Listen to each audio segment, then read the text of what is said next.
وعلى آله وأصحابه وأزواجه وأهل بيته أجمعين. أما بعد، السلام عليكم ورحمة الله وبركاته. أولا في خاندان از ایشان کاری برادرمون امرالدین و برادرشون مرتضی و تمام اهل خاندان و به این واقعا مصیبت خیلی همگران بر بالای این خاندان مرگ مادرشان تعزیه بیان میکنیم. الله ذوالجلال این مادر عزیز از جمله و زمره آن مادرهای گرداند که همنشین حضرت عایشه مادرمان و حضرت فاطمه و حضرت خدیجه باشند و برایش از اهل بیت خاندانشان دائم شاد و مسرور بگرداند و خدا کند که من بعدم در این خاندان چنین مادرها تربیه این خانه را به دوش خود بگیرند. و ثانیاً این ماه محرم است، یکی از ماهایی است که سال نوی هجری مردم مسلمان است که اکثری مردم ما دیگه نه موسفید و نه کمپیر و نه جوش و جوان نمیدوند که سال نوی مسلمانی که عوض می شود. و از رسول الله صلی الله علیه و سلم سوال کردند در روایت امام بخاری که بهترین ماه بعد از رمضان مبارک کدام ماه است که در اون ما روزه بگیریم که ثوابش زیاد باشد. رسول الله صلی الله علیه و سلم گفتند ماه محرم. و در این ماه محرم با یکی از روزهای خیلی هم پر اجر و ثواب برای شخصان جوانمرد که خدا توفیق بتید اگر روزه بگیریم، روزی دهم ماه محرم است که ماه حساباتی که امروز رفتی ساده است روزی شنبه در قرار میگیرد. پیامبر علیه السلام ابن عباس رضی الله تعالی عنهما روایت میکنه که مدینه منوره وقتی که داخل شدن در این روز روزه گرفتن، دیدن که یهودیان روزه دارن.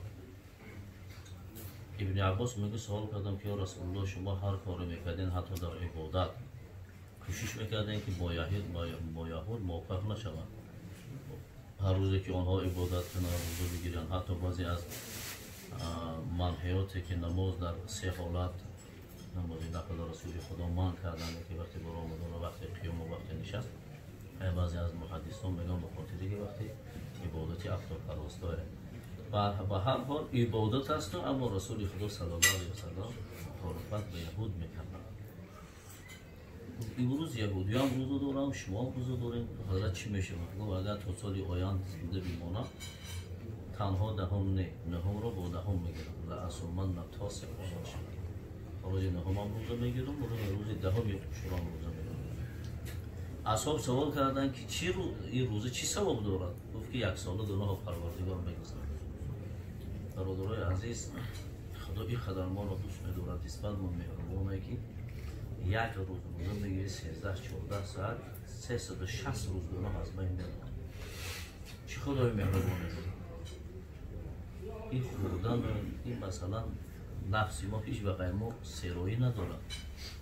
نه که او روزی که خودمون تنهایی دیگه هیچ کس نزد ما نیست، هیچ کس ودادی ما نمیرسد. این فرزنده که دنبال شاید میریم، نه حرام میگیم نه حلال میگیم، بعضی وقت جمع میکنیم که یا لباسش بخریم یا خونش بخریم یا ماشینش بخریم، لیکن همون روز فرزند تروی ما باشیم. این مثلا تعبیرهای قرآن نیست، خونهای عادی نیست که روز قیامت فرزند قدم بگیرد، فرزند تروی قدر مقدار ندارد یا همسر باشد یا دیگر باشد. لیکن کوشش کنیم که یکی از سنت‌های پیغمبر که در خانه مسلمان زنده شد و فرزندمون از این روز سر کردن تشویقشون کنیم که بچه جان روز جمعه و شنبه یا شنبه یک شنبه روزه بگیریم که فردای قیامت ثواب و اجر ای را گیریم. بالای این روز قیامت افتخار است که ما از پیغمبر ما پیروی کردیم. روزی خودی نیست. حضرت عایشه مادر مدعی روزی دیدن که سنشون خیلی کلانسال بود، میگه بسیار تسبان بود، خود چون ضعیف شدگی بودن حتی بیهوش شدن. میگه اومد خدمتگارش بالاش آب پاشید که مادر عزیز آخرین روزی نفلای بتونی شما خورین، خداوند برای خیلی ضعیفا فرد رخصت داده که خوردن شد. نه، مادر شما با این روزه مرگ را قبول تیار است قبول کنه، اما روزش افطار نمیکنه. شما بدونید که ما رسول الله شنیدم که 1 سال گناه از بین میرود. چه اجر و ثواب ها داره. یعنی برای تمام مردم مسلمان این روز تبریک و تهنیت میگیرند. یهود پرسیدند چرا در این روز شما روزه میگیرید؟ یهودی گفتند این روز غلبه پیغمبر ما بر بالای دشمنش فرعون است. روز غلبه روز خرسندی ما، خوشحالی ما نه. ولی بعضی اگر روز خرسندیش بیاد به گناه جشن میگیرند.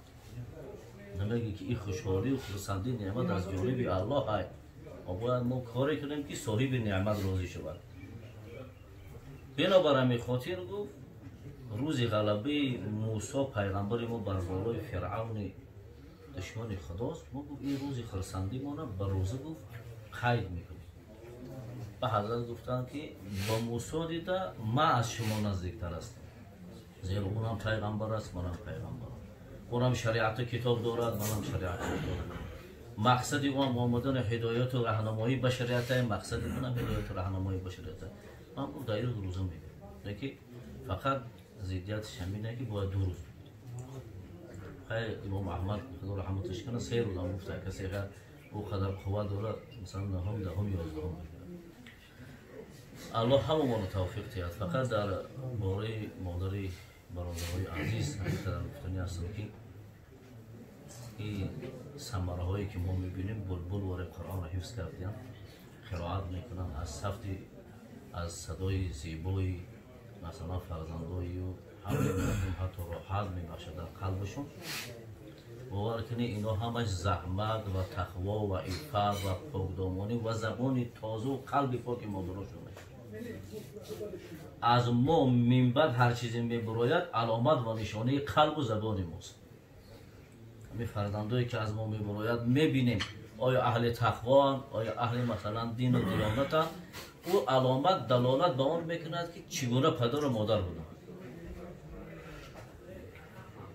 یک صحبتی اگر یادتون باشه از الله حفظش کند محمد صالح کردی میگه در 15 روز قدمی از جوانو حافظ کل قرآن شده. میگه همه تمام دوستا و اولیاءهای خدا مولوی ها به زیارت همو به یک کوه بلند برآمدند. اما مقصد من این بود که بپرسم که از دامن کدام نمود مادر به دنیا آمده. زیرا اصل قرآن که پاک است و کلام پروردگار در قفس سینه همون نفرهای جای میگیرد که اونها مادرای با تقوا داشتند، پرهیزگار باشند. باور کنید مادری که به طهارت نگردد، مادری که دائم در ذکر خدا باشد، مادری که چهره او را یگان مرد بیگانه نبیند، مادری که نام او را یگان مرد بیگانه در زبانش نگیرد، مادری که گپ یگان کس نداند، غیبت نکند، تهمت نکند، در وقت خالی فقط خدمت و یاردم در خاندان و همسایه باشد. البته چون فرزند خدا برای امتی حافظ قرآن میشه. اما برای دوستای عزیز گفتنیم که همون سخنی که پیامبر صلی الله علیه و سلم گفتن رضا الله فی رضا الوالدین سخط الله فی سخطهم. امام ترمذی هم روایت میکنه رضایی و خرسندی و خوشحالی الله ذوالجلال در رضایی پدر و مادر. غضب خدا، قهر خدا، عذاب خدا زمان بالای سر مردم میبارد که پدر و مادرشون رو میرنجانند. امام حسن بصری خدا رحمتش کنه میگه اگر یک فرزند آمد که مادرش پدرش اشتگه لباساش پوری چنگه، اگر همون چنگ گرد بالای سر پدر و مادرش برتاید از این کار کردگیش در نزد خدا آقای پدر و مادر میشه. شما میبینید چقدر یک احترامی کلام پدر و مادر بالای سر ما دارد. احترام میدونند که خدا رضایت شد و قبولیت تمام زحمت های ما را در خرسندی و خوشنودی پدر و مادر ما قرار داده. اگر صدها بار زیارت کعبه الله کنیم، صدها بار روضه رسول الله رو نکی از جمله های بنده باشیم که احترام پدر و مادر را به جا نیاریم، خداوند هیچ عبادتی ما و زحمتی ما نمی‌کند. هیچ زحمت. تمام دوستای خدا از احترام پدر و مادرشون به این درجه کمالات رسیدند. تمام دوستای خدا. حسن بصری رحمت الله علیه هر شب میآمده مادرش پاهاشو میمالیده، دوست داریش میکرده، دعاشو میگرفته، به خانه حجری جای خوابش پیش فرزنداش میرفته. یک بار اگر اهمیت بتیم شاید که بعضی نفرهای هستند که ما هوشکتی یک بار پدر مادرش از تلفن نمیکنه ولی زیارت و خبرگیریش یک طرف بسته حال رفته دست توی ویر موریدان یک طرف بسته یک بار تلفن نمیکنه که مادر جان چه حال داری پدر جان چه حال داری اما روز ساعتی اگر صدای فرزند یا همسرش نفهمد بسیار ناراحت میشه هر بگم می آمده دعای مادر رو میگفته داخل میشه دعای مادر میگفته داخل میشه شب از شبها میگه مرید مخلصا زیاد شدن سوال جواب شد بعد از نماز خودن آمدن که مادر خوبه گفتن وزی هر مادر جان بدور کنید دیگه انسان عادتا کهنسال شود شب نمیشه اگر بدور شد تا صبح دیگه خوابش نمیبره و میگه این عهد من در نزد پروردگار چی شده که باید پای مادر ما بمونم و داخل شوم همه خیلی میگه خواب پاچوی مادرش میبینه که تگای پای مادرش گرد چنگ گرفته که خیلی قرین های قیمت و وقت در بیو بود حضرت میخیزد ریشوی حضرت ها و ریشوی رازی محاسن خوب داشته پایال میکنه به همه ریشوش میگه گرد چنگ این پای مادرش تازه میکنه شب میره و خواب میره سحر میخیزه میگه بندود جماعت میکنم به سوی مخلص موریدان میگردد میگه امروز شما یکان خوابی ندیدین بعد میگه حضرت امشب شما استاد در خواب ندیدیم لیکن این محاسن مبارک شما هم از دور یا خود بریان خیلی زیبا حضرت تبسم میکنه میگه خواب شما حقیقت دارد زیرا همین شب استاد شما با همین ریشش گرد چنگ زیر پای مادرش کنسه کرد میگه الجنت تحت اقدام الامهات جنت با تمام داراییش در زیر قدم مادراتون قرار دارد مادرای عزیز چقدر در بالای ما قدر دارد دوستای عزیز هر کسی مادر داره به قدرش برسه برای فرزند و برای همسر شده شما با مادر و پدرتون حق قهر کردن ندارین در روایت آمده صاحب بعضی روز ضعیف میگن که رسول خدا بالای قبر ده صحبت کردن موعظه کردن و بیر آخره گفتن خداوند گفتن لعنت کنه ببینید فعلیه لعنت الله و الملائکه و الناس اجمعین هر کس احترام قدر همسرش ای مادر و پدرش بالا میداند خدا و فرشته و تمام مردم لعنتش کنند مادر ساعت 2 شب زنگ میزنه فرزند گوشه که تلفن میبرداره میگه نام پسرش میگیره میگه پسر جان چه حال داری خوب میگه مادر جان میگه کیلون نبیرو همه سوزا شکر همه تینگی مادر جان ساعت 2 شب تینگی بزنگ زدی خیلی شی زنگ نزدی گفتم یا بار احوالو تا پرسم یک بار صدا تا بشنم که فرزند من چه حال داشته باشه فقط برای همه خدمت ساعت 2 شب گفت مرا ناراحت کردی نمیشیدم یه صبح همی کارو میکردی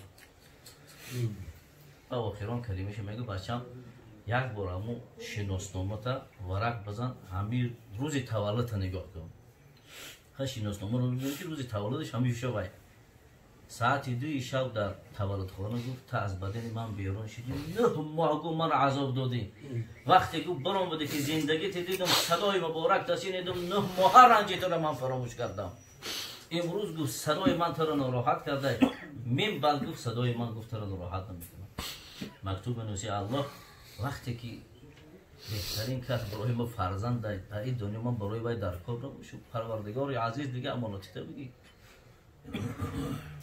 مثلا من بعد پسر عزیز صدای من تو رو ناراحت نمیکنه صبح میاد که گوشه که تلفنی اطراف موندی جان مادر برای